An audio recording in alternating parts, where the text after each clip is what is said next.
one of the things, I'd love both of your takes on this, that I have heard ever since I started working in Brevard County, is that if we don't have enough money to do something, be it build a new school, or pay teachers more, or start a new program of some type, is you need to hit your legislators harder, shame them into spending more on public schools. Is that the right way to go? I hear it a lot. Kendall, you're a political expert. Does it work?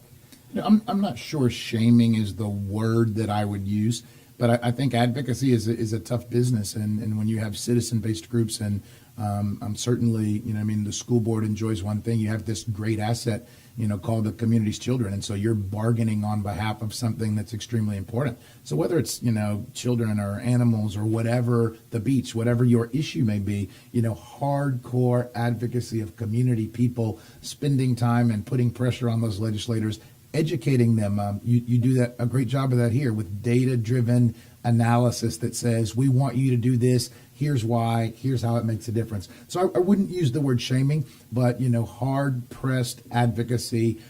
You always have a competing interest on the other side, and so that someone's pushing in the other direction that may not want to see that as a spending priority. And so pushing hard, data-driven, well thought out, well put together, I think that forces the legislator to listen. Sure, somebody doesn't want their sales taxes to increase. Somebody doesn't want their property taxes potentially to go up. That is a competing interest for a lot of people, and it's something that I think people in Tallahassee have to square. Speaking of squaring, Misty, you heard that what Kendall just said. How do you square that with the approach that the board and Dr. Blackburn have taken? Sure. So you may be familiar with the King Center event. Yes. It was well before my time. But I was there. You were there. Excellent. Were you there, Kendall? I was there. Okay. Yes, it is legend. So when I came on the board in Brevard County and started meeting with our legislators, one of the first things that I heard was King Center.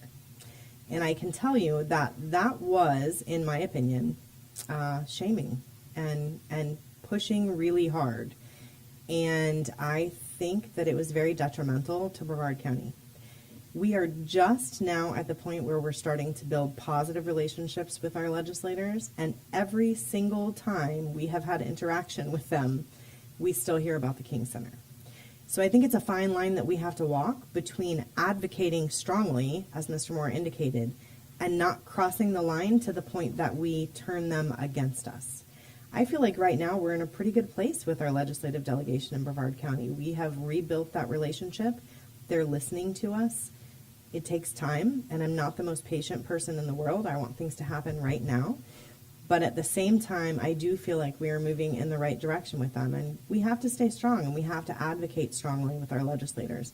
But I think we also have to do it in a professional, respectful, collaborative manner.